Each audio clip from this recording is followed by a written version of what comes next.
Maman Nangaye, du nouveau à Kinshasa, place Yassur, des amoko na immeuble Emma, des arabes normes, standard, international, et Goyamba, Batunyoso, en famille, en couple, salon VIP.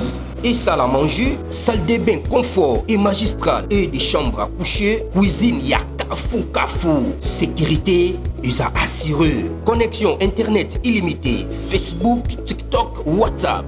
Et à Ophélie, groupe électrogène 24h/24h. Courant et Kindagate. Na immeuble Emma. Notre adresse dans la commune de Kalamou, quartier Yolosi, avenue Balinga, numéro 9. Soyez les bienvenus. Immeuble Emma.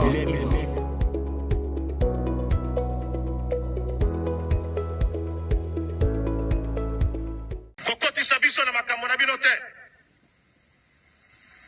Bokomi kobengi sabiso, oh soldat yaka, oh soldat yako mona, oh soldat boy na boy. Pas question. Yo moko nengo bandaki yango sukisa yo moko.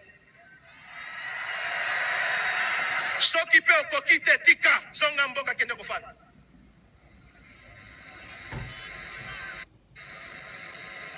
Et puis nazokebi ça fait ba politicien. L'armée est à politique. Makamonabino ya politique est à l'Ibisote. Bitumbarabino ya politique est à l'Ibisote.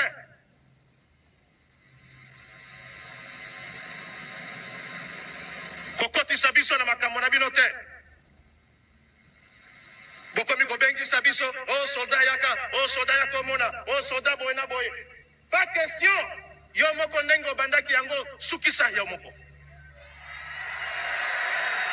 Soki pe Bote bandeko balandi ya magazine d'actualité Christian chez vous bisika noso bozuli baku ya kolanda biso mokolo ya lelo. Nous sommes aujourd'hui vendredi le 11 juillet 2025. Bienvenue à ce nouveau numéro bandeko bisika tozali to partager massivement vidéo oyo.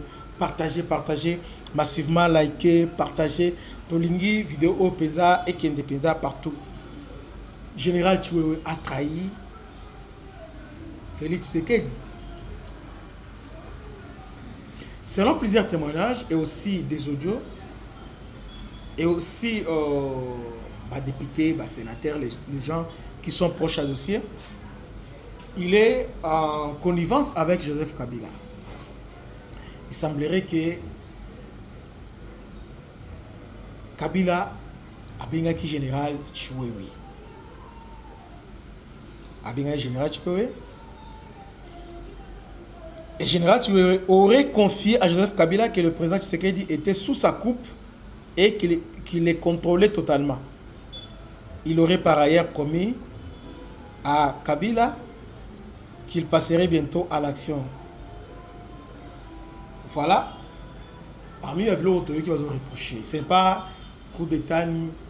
Donc, il était en contact avec Joseph Kabila. Cela s'est passé comment? C'est pourquoi Nazo Linga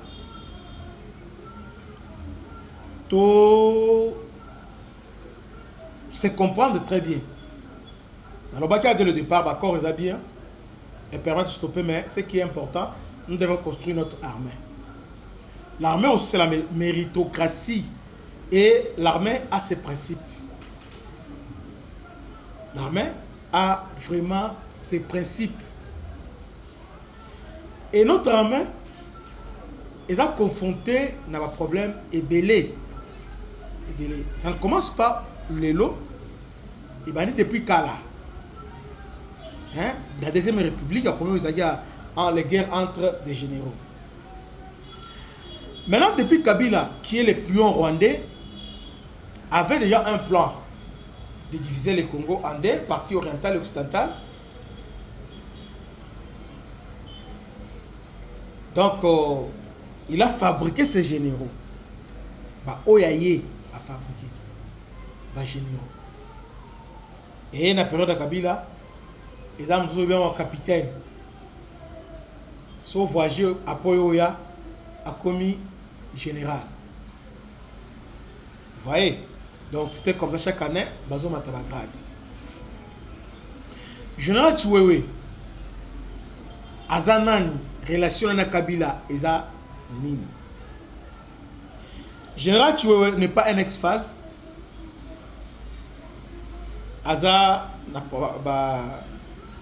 jeune Katangé, qui est musée recruté, attendi bango na Angola et aussi na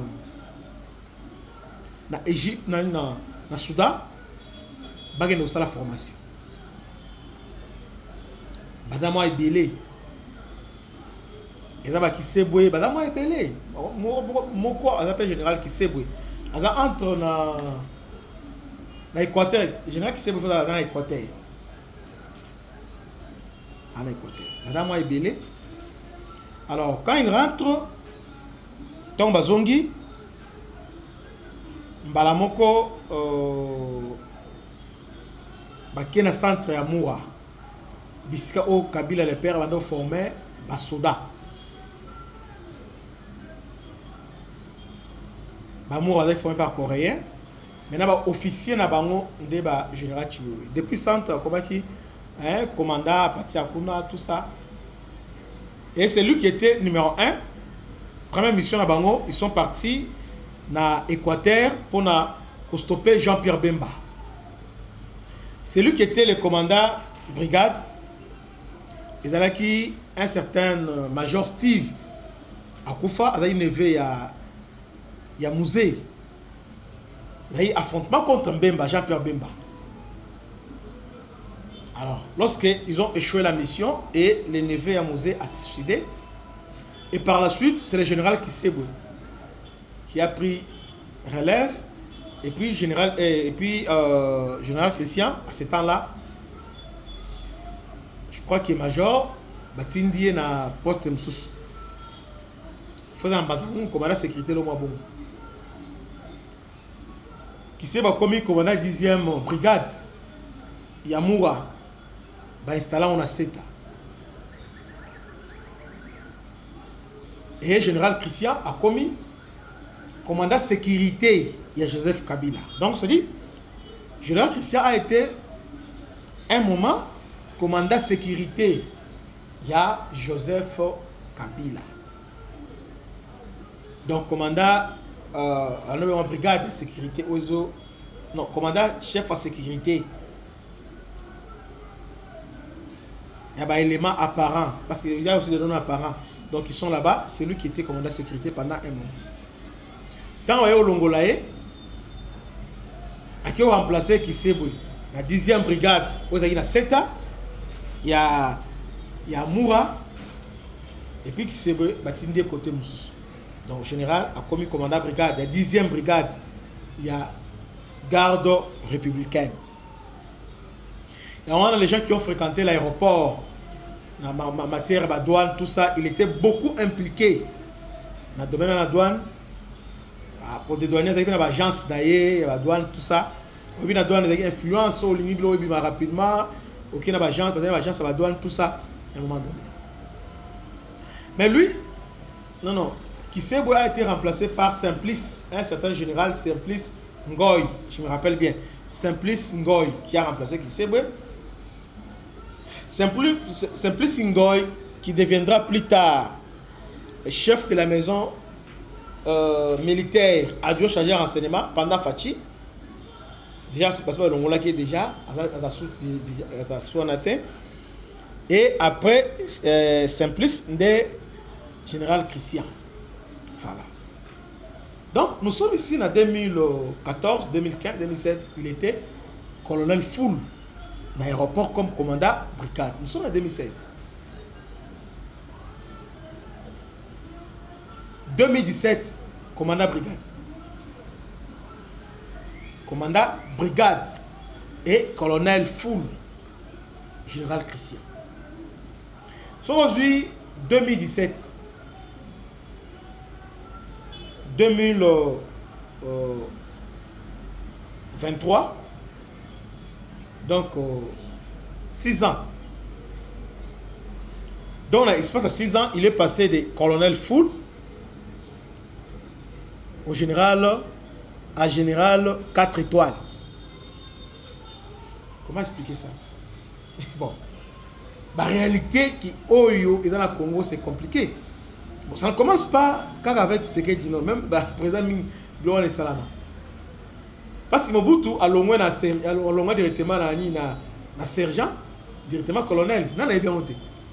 Mobutu est un lieutenant, capitaine, il est un colonel. Et colonel, c'est commandement des forces armées. So, dans la photo en bout, étant que il est parti de sergent directement colonel grâce à Lumumba.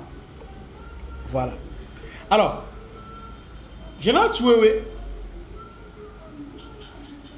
Kabila avant de partir, a eu que promouvoir.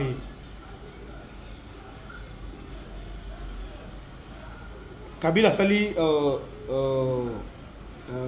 réforme au niveau de la garde républicaine. Il y avait un général Banze qui était commandant garde républicaine, le lieutenant général Banze à ce temps-là, commandant garde républicaine. À Longoli, général Banze a été général major.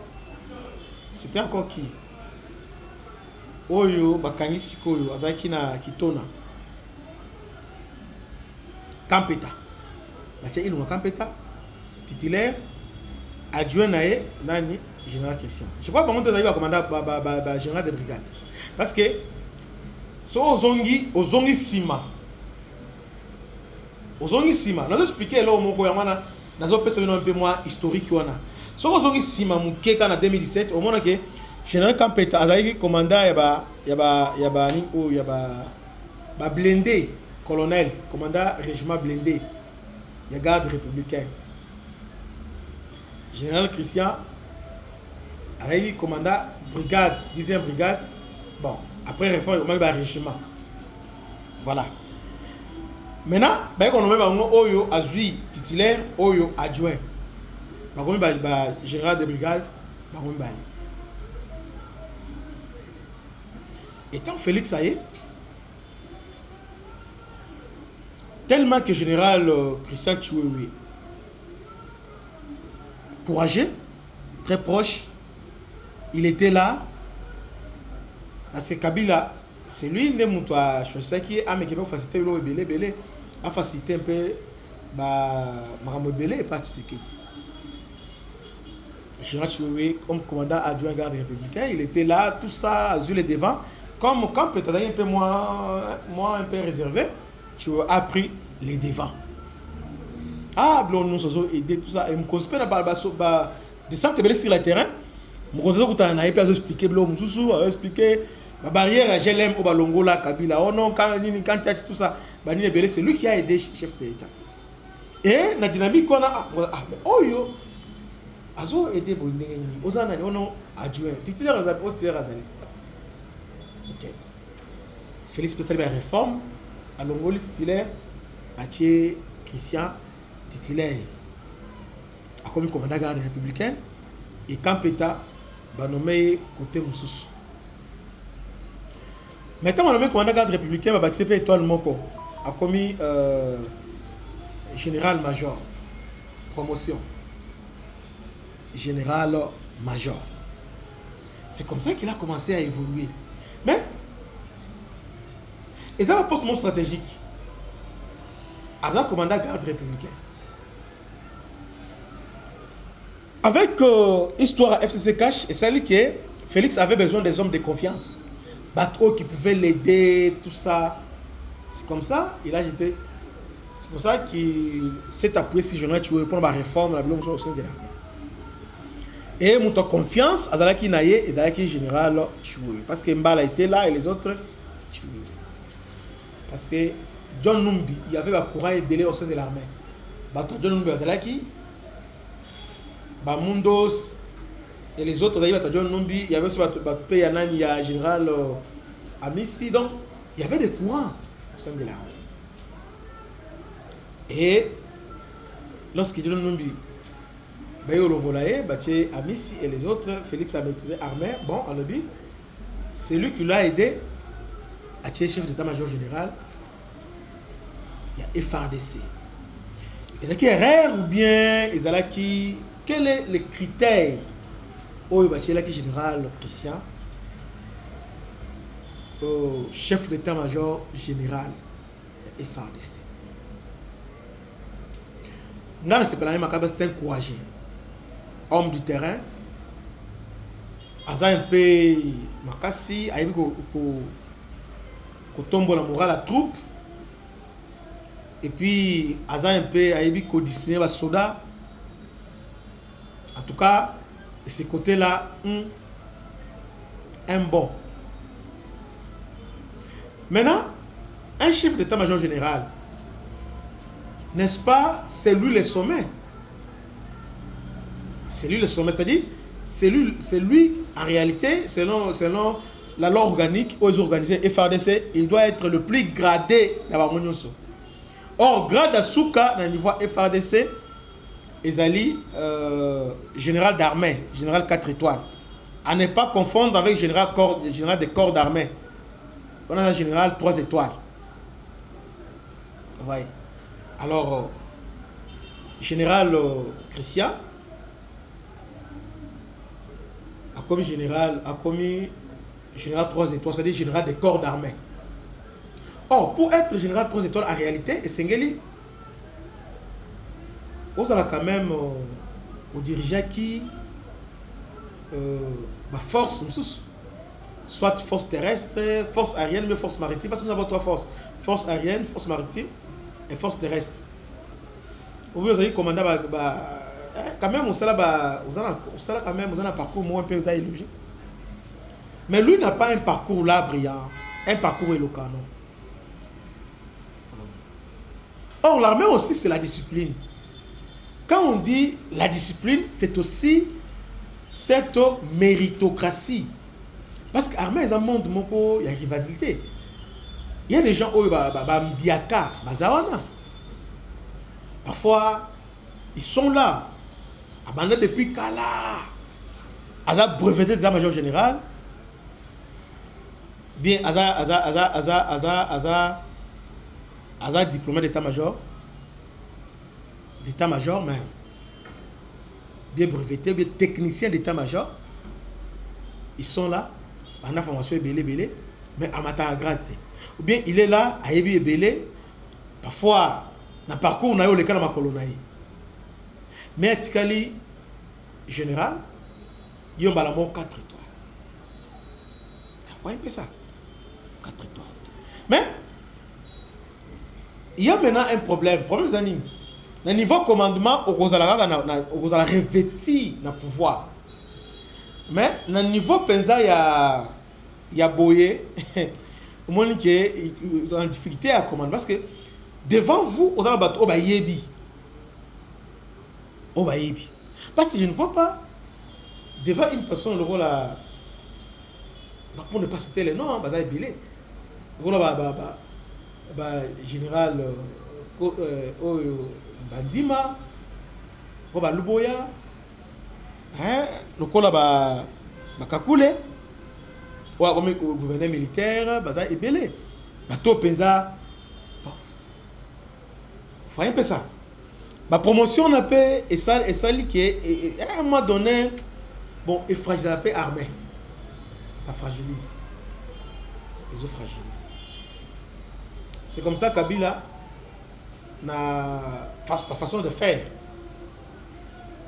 La façon de faire naé, il voulait s'entourer toujours des experts. Bateau Bayebi. Et on a Kabila lorsqu'il a eu le pouvoir, il a trouvé général Luetia. Luetia za mai. Luetia to bengele lo ba wazalendo. Après un parcours peut-être ayebiga non ali mwaka obeti bo ali mais après ça c'était pas un grand tacticien. Oyo ako saloba cartographie tout ça non. Kabila s'est appelé Liwanga. Premier chef d'état-major Kabila c'est Liwanga. Et Liwanga a s'appelé Kisempia. Alors Kisempia a quel général autour calamité. Général autour calamité a bossé un combo naé. Si c'est pas KBA, etc. Autour dernièrement a s'appuyer naé. Après finalement, aye kozo mutnaye kala ya kati. Azaki na niveau ya rassemblement militaire général Didier Etumba. Mais surtout les bâtiments sont à s'appuyer na bango, bana histoire, ba outil na ba académie militaire moi ya makasi ya libanda, ba liwanga baza amiral. Amiral eza quand on dit amiral eza général 3 étoiles. 3 étoiles. Grand amiral de général d'armée. Vice-amiral de général-major. Vous voyez, maintenant il beau. Mais Luanga est amiral. Donc, nous battons la macasse. Maintenant, le général, tu veux bailler et puis je vais nommer pendant que guerre est là, la macasse. C'est pourquoi, place Oyo, nous réfléchissons. Toujours réfléchir à quoi. Parce que, si tu réfléchis, tu moyen to ça la mieux dans les passés athées.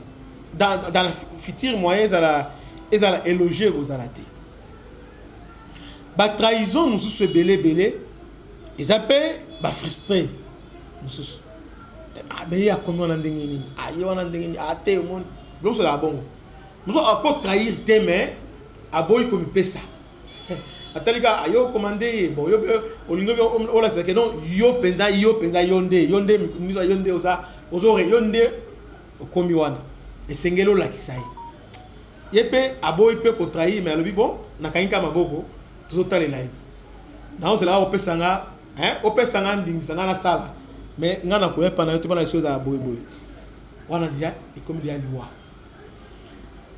Vrai, ce qui s'est passé, général a longué directement, général de brigade, au Félix à côté Malamoro, général d'armée 4 étoiles, donc 3 étoiles. Écoute, il y a même, il général na prédication na l'église na le bi Fati donc trahir était à longo parce qu'il y a 3 étoiles et puis 3 étoiles dans l'espace à combien de temps? Ça 2 ans, il y a 3 étoiles. Agent on ndengeni musu agent par rapport il y a nini exactement parce que soit nommé chef d'état-major général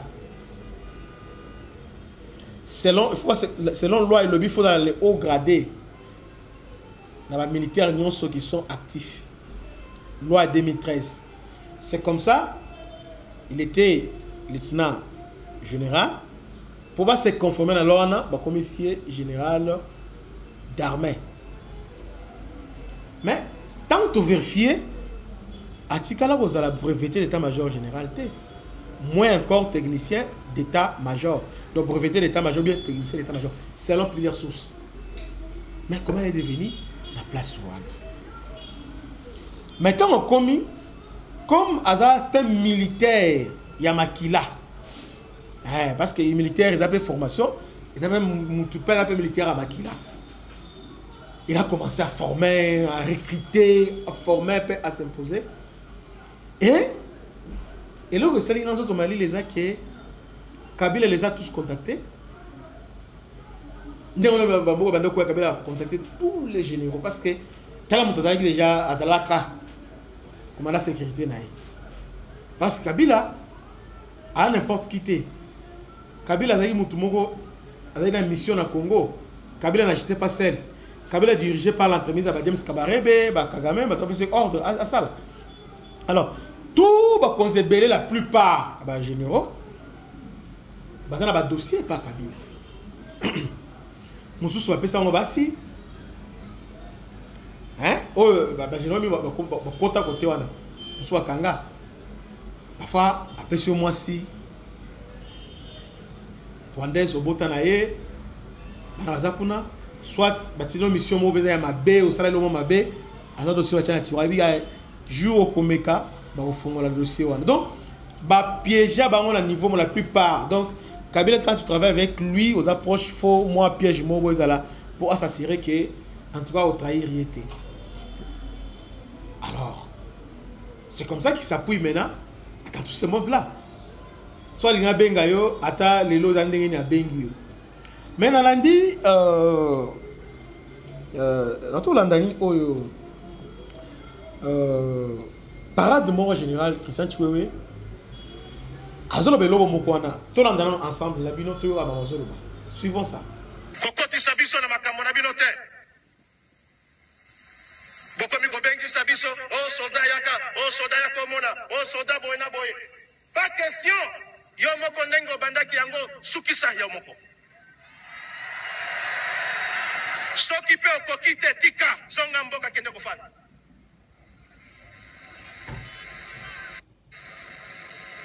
Et puis nazokebisa pe ba politicien. L'armée est apolitique. Makambo na bino ya politique etali biso te. Bitumba na bino ya politique etali biso te.